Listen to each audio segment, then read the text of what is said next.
4 दिसंबर 2024 की सुबह करीब 6:53 पर दिल्ली के नेबसराय इलाके के पुलिस स्टेशन में एक कॉल आता है, जिसमें 30 वर्षीय अर्जुन पुलिस को बताता है कि आज सुबह किसी ने मेरे माता-पिता और मेरी बहन का मर्डर कर दिया है। और सूचना मिलते ही पुलिस तुरंत मौके पर पहुंचती है। तो पुलिस पाती है कि घर के एक कमरे में 55 वर्षीय राजेश, उनकी पत्नी और 22 वर्षीय कविता मृतक हालत में पड़ी हुई है। और घर का सामान भी बिल्कुल सही सलामत था और ना ही कोई खून का निशान घर में था।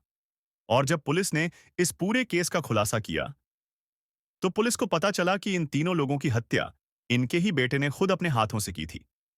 लेकिन क्यों, चलिए जानते हैं आज की इस कहानी में। तो राम राम दोस्तों, मैं हूं ओम प्रकाश साहू और आप देख रहे हैं crime and mystery YouTube channel. तो चलिए दोस्तों, कहानी शुरू करते हैं दोस्तों।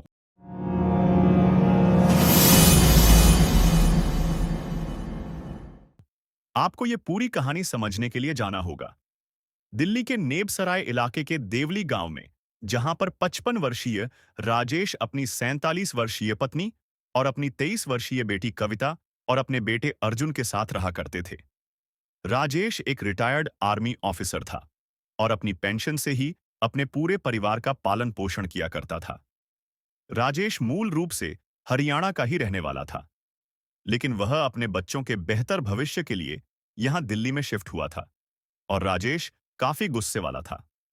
दोस्तों, जैसा कि मैंने आपको बताया कि राजेश काफी गुस्से वाला था, इसीलिए उसकी कभी भी उसके बेटे के साथ नहीं बनती थी, क्योंकि अर्जुन अपने पिता की बात कभी भी नहीं मानता था और ना ही वह पढ़ाई किया करता था और ऐसे ही दोस्तों के साथ घूमता रहता था और आवारागर्दी करता रहता था। इसीलिए उसका पिता उसे बहुत ज्यादा टोकता था और उसे बात बात पर सुनता भी था, लेकिन वह अपने पिता की एक भी नहीं सुनता था। हालांकि दोस्तों, अर्जुन अपने पिता की बातों और उसके तानों से बहुत ज्यादा परेशान रहता था कि तभी उसकी मुलाकात एक दिन मनीषा नाम की एक लड़की से होती है। हालांकि यहां पर मनीषा असली नाम नहीं है, बल्कि परिवर्तित नाम है। पहले इन दोनों की दोस्ती हुई और फिर इन दोनों की दोस्ती प्यार में बदल गई और दोनों एक दूसरे से प्यार करने लगे। अर्जुन मनीषा से इस कदर तक प्यार करता था कि वो उससे शादी करके अपने घर लाना चाहता था, और दूसरी तरफ मनीषा भी उसके साथ शादी करने के लिए बेकरार थी। लेकिन तभी ऐसा कुछ हो जाता है जिसकी वजह से आज आप यह कहानी पढ़ पा रहे हैं। लेकिन दोस्तों, जब अर्जुन ने यह बात अपने माता-पिता को बताई, तब उसके पिता ने अर्जुन को यह शादी करने से साफ-साफ मना कर दिया, क्योंकि अर्जुन की गर्लफ्रेंड उनके कास्ट की नहीं थी। और यहां तक कि राजेश ने तो अर्जुन को धमकी भी दे दी कि अगर वह दोबारा उस लड़की के साथ दिखाई देगा, तो वह उसे जान से मार देगा।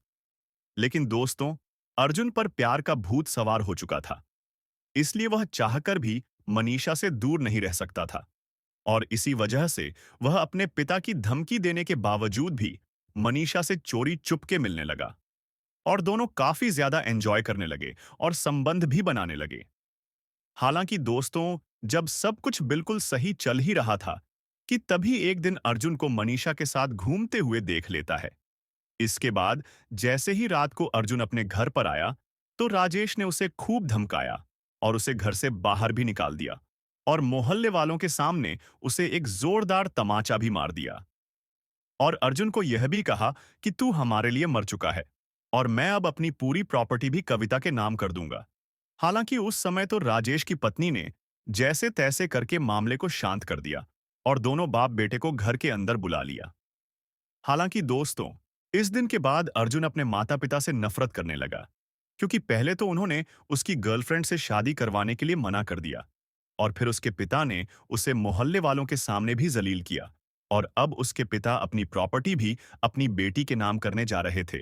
इसीलिए अब अर्जुन को अपने माता-पिता और अपनी बहन से बहुत ज्यादा नफरत होने लगी और उसने पूरी प्रॉपर्टी हथियाने के लिए और अपनी गर्लफ्रेंड से शादी करने के लिए अपने माता-पिता और बहन का गेम खत्म करने का प्लान बनाया। हालांकि दोस्तों, अपने माता-पिता और बहन का मर्डर करने में उसने अपनी गर्लफ्रेंड को भी मिला लिया, क्योंकि अगर एक बार उसके माता-पिता और उसकी बहन रास्ते से हट जाती, तो उसे सारी प्रॉपर्टी भी मिल जाती है और दोनों आराम से शादी भी कर लेते। इसीलिए उसने अपने माता-पिता और बहन का मर्डर करने करने का 4 दिसंबर को प्लान बनाया। क्योंकि 4 दिसंबर को उसके माता-पिता की मैरिज एनिवर्सरी थी। इसलिए वो बाहर से छुपाकर 3 दिसंबर की रात को ही एक धारदार चाकू अपने घर पर ले आया। फिर अपने प्लान के मुताबिक 4 दिसंबर की सुबह करीब 4 बजे के आसपास पहले सबसे निचले यानी कि ग्राउंड फ्लोर पर सोई अपनी बहन की गला काटकर बेरहमी से हत्या कर दी। हालांकि जैसे ही अपने बेटी की आवाज उसकी मां ने सुनी, तो वह तुरंत रसोई घर से बाहर आई, क्योंकि वह उस समय सुबह के चाय बना रही थी। लेकिन तभी अर्जुन ने अपनी मां का भी गला काटकर मर्डर कर दिया। इसके बाद वो ऊपर वाले कमरे में गया, जहां पर उसके पिता आराम कर रहे थे, और अर्जुन ने अपने पिता की भी बड़ी ही बेरहमी से गला काटकर हत्या कर दी। फिर उसने चाकू को ठिकाने लगा दिया और घर में जितने भी खून के धब्बे थे, उन सभी को भी साफ कर दिया। इसके बाद वो 5 बजे के आसपास घर से बाहर टहलने के लिए निकल गया, जो कि वह हर रोज ही जाता था। और फिर वह करीब 7 बजे के आसपास अपने घर पर वापस आया, और घर पर आकर वह दिल्ली के नेबसराय इलाके के पुलिस स्टेशन में फोन करता है और रोने धोने का नाटक करते हुए अपने माता पिता और बहन के मर्डर की जानकारी पुलिस को देता है, जिससे कि सूचना मिलते ही पुलिस मौके पर पहुंचती है और अड़ोस पड़ोस के लोग भी वहां पर पहुंच जाते हैं। हालांकि दोस्तों, जैसे ही पुलिस वहां पर पहुंची, तो पुलिस ने देखा कि घर के 3 लोगों का मर्डर हो गया है और घर का कोई भी सामान बिखरा हुआ नहीं है। इसका मतलब यह था कि यह मर्डर चोरी के उद्देश्य से नहीं हुआ था, बल्कि यह मर्डर ऐसे ही किसी आपसी रंजिश की वजह से हुआ था। और पूरे घर में कहीं भी खून का एक भी धब्बा मौजूद नहीं था, और ना ही कोई ऐसा सबूत मौजूद था जो कि अपराधी की ओर इशारा करता हो। इसलिए पुलिस को यह शक हो गया था कि अपराधी कोई घर का ही है, जिसने काफी आराम से इन लोगों का मर्डर किया है। हालांकि जब पुलिस ने अर्जुन से पूछताछ की, तो उसने बताया कि जब वह सुबह 5:50 घर से बाहर टहलने के लिए गया था, तब उसके माता-पिता और बहन सही सलामत थे। लेकिन जैसे ही वह 7 बजे वापस वापस लौटा, तो किसी ने उसके माता-पिता और बहन का मर्डर हो चुका था।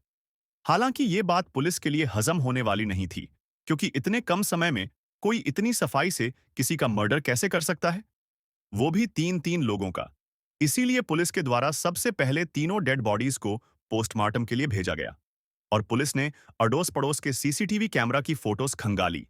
तो पुलिस को पता चला कि सुबह 5 बजे से 7 बजे के बीच में कोई भी व्यक्ति अर्जुन के घर के अंदर नहीं आया था, और ना ही घर से बाहर गया था। केवल अर्जुन ही था, जो कि 5 बजे घर से बाहर टहलने के लिए गया था और 7 बजे वापस लौटा था। इसीलिए अब पुलिस का सीधा शक अर्जुन पर जाता है। इसलिए पुलिस अर्जुन से फिर से पूछताछ करती है। तो पहले तो अर्जुन ने पुलिस को काफी गुमराह करने की कोशिश की, लेकिन जब पुलिस ने उस पर शक्ति दिशा दिखाई, तो उसने अपना सारा अपराध को भूल कर लिया। दोस्तों, अर्जुन ने पुलिस को बताया कि मैंने ही अपने माता-पिता और बहन का मर्डर किया था, क्योंकि मेरे पिता मुझसे ज्यादा मेरी बहन से प्यार किया करते थे, और वो अपनी पूरी प्रॉपर्टी भी उसके ही नाम कर रहे थे। और उन्होंने मेरी गर्लफ्रेंड से शादी करने से भी मना कर दिया था, और मेरे पिता ने मुझे पूरे मोहल्ले वालों के सामने थप्पड़ भी मारा था।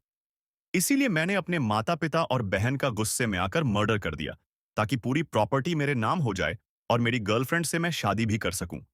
हालांकि दोस्तों, इसके बाद पुलिस के द्वारा अर्जुन की गर्लफ्रेंड को भी गिरफ्तार किया गया, लेकिन उसे कोई भी जेल नहीं हुई, बल्कि अर्जुन को ही जेल हुई। और अर्जुन आज अपने माता-पिता और बहन का खून करने के आरोप में जेल की सलाखों के पीछे अपने गुनाहों की सजा काट रहा है। तो दोस्तों, देखा आपने कैसे एक बेटे ने थोड़ी सी प्रॉपर्टी के लालच में और अपनी गर्लफ्रेंड से शादी करने के लिए अपने ही माता-पिता और बहन की अपने ही हाथों से हत्या कर दी।